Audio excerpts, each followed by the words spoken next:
Hello, I'm Jeremy with Do or Do Not Woodshop. Today I'll be taking you on a tour of my 23 by 18 foot one car garage that I have converted into a wood shop. We moved here 5 years ago, and for the first year it was just storage. It had a massive heat pump in it that they had robbed for parts, and that was my workbench for a little while. Here's a photo of that. It's ugly, ain't it? It worked for about a year though.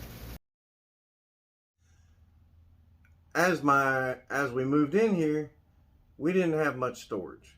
There was very few drawers. The closet space was limited, and I needed to build some storage solutions for my home. So I started building things here in the garage on top of that air conditioning unit to satisfy the needs of the house. The first thing I built was a cabinet for the bathroom to hold the towels and linens and washcloths, toilet paper, you know, stuff that goes in the bathroom. But as I started building stuff, my stuff got bigger and bigger and bigger, turning into cabinets and entertainment stands and beds and dressers and so on and so on. So now I'm building stuff for other people, and my garage is continuing to grow.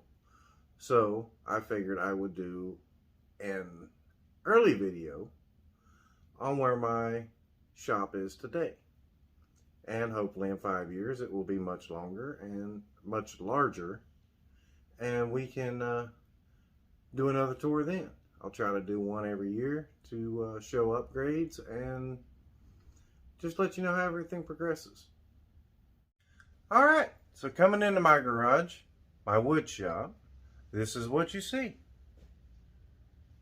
I got some stuff on the walls, got a big old bench, got some stuff behind, some wood storage back over here, and I'm going to take you around and show you what's up.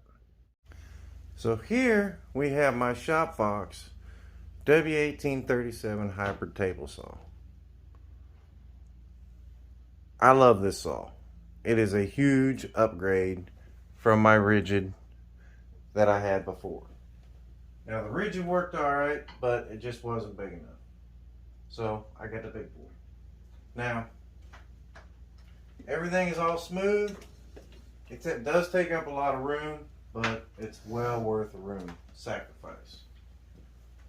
Over here, I have table saw accessories. We have the wrench, you know, all kinds of stuff for the table saw. It's also plugged into a surge protector, that way it's protected against thunderstorms and me trying to cut wood that's too big for the saw.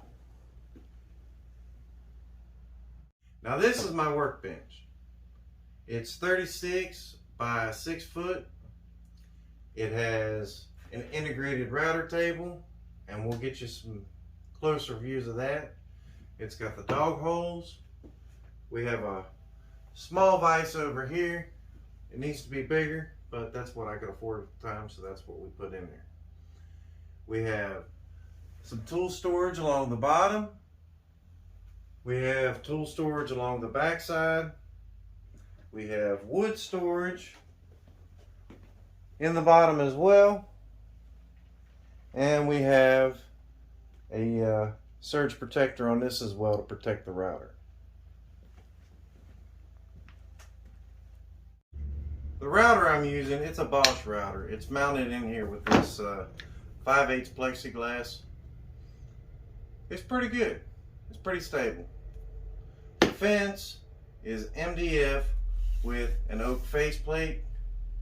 We have knobs on the back side so that it can slide in and out to allow for bigger router bits and better dust collection. It does have a dust collection port on the back that I plug my rigid shop vac into. It's actually pretty impressive. That's probably the best dust collection I have in my shop. Down here we have access to the router.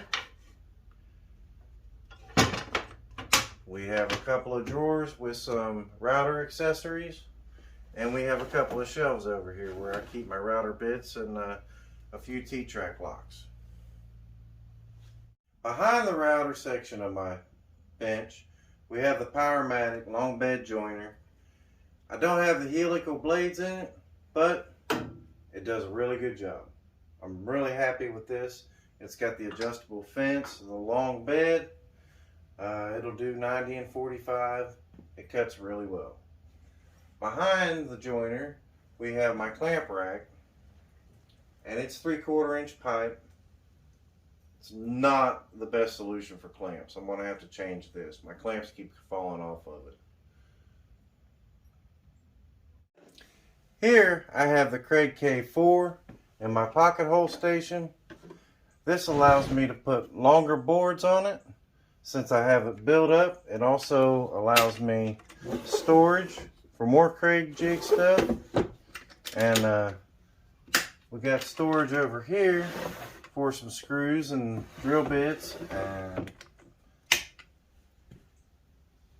I know they come out with a K5, but I really do like the K4 in this type of setup. I'm not a fan of it by itself, but in this type of setup, it's really good. It's mobile. I can take it wherever I need to go. I can move it over to the big bench and do larger stuff. If you've watched my last video, you know I put the pocket holes in those big shelves. I've done it all with this on the big bench, and it actually was pretty nice. I don't think I could have done it with a regular little 2-port Kreg jig.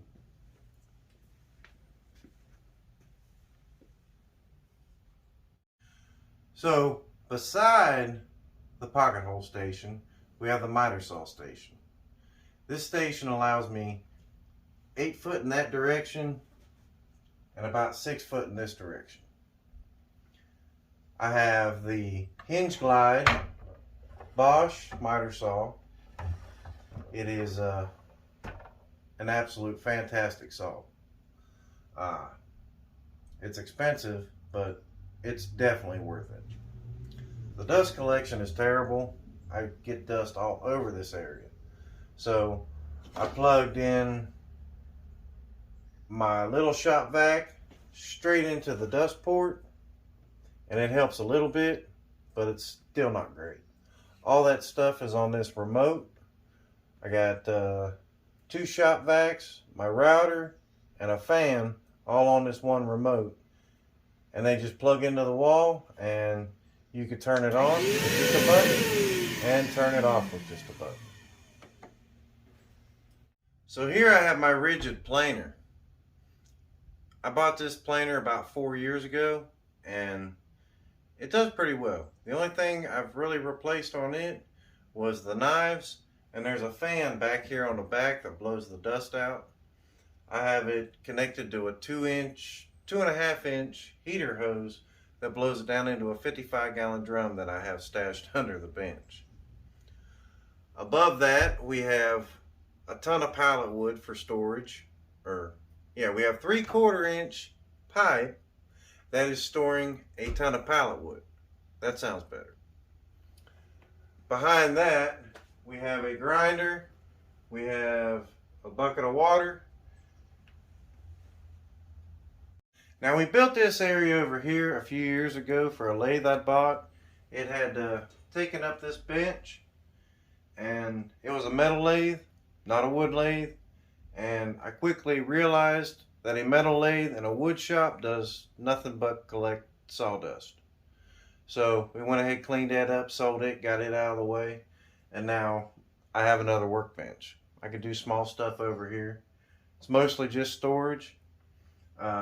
We got some cups for mixing epoxy, some small cups for some touch-up finishing. We got all the hammers and screwdrivers.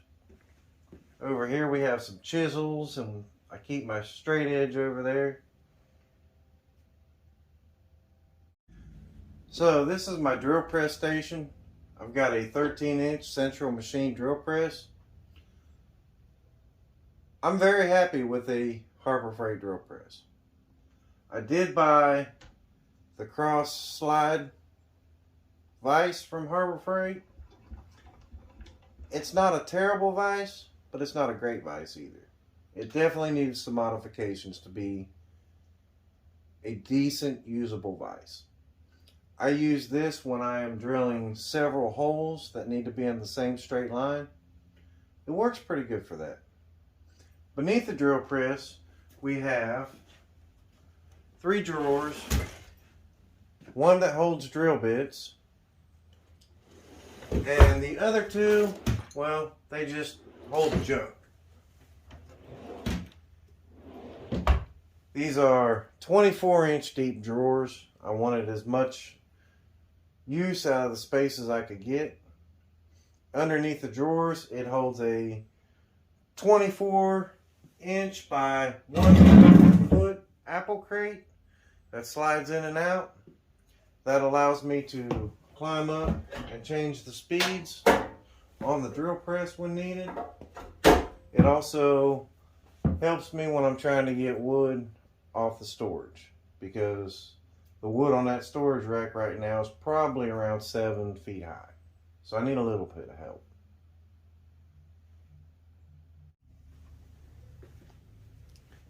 In this corner I have more wood storage.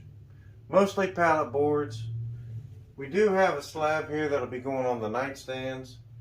We have some cedar and some purple heart, some extra plywood. We have a lot of cutoffs from the last project. I'm not sure what I'm going to do with them yet. Might do a cutting board or something. We have the drop barrel where I throw all the drops from my miter saw and table saw. We use those for bonfires on the weekends. So if you don't know what to do with your scrap wood, have a bonfire, drink a beer.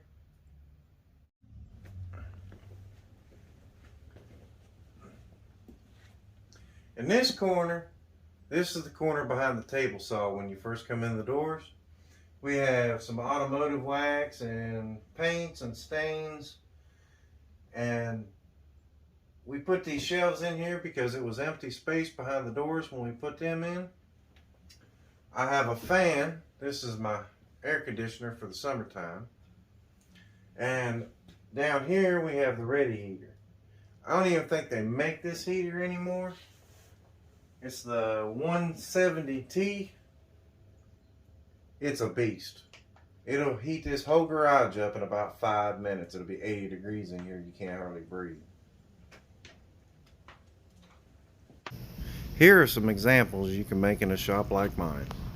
This is proof you don't need a huge workshop full of Festool products to create beautiful things.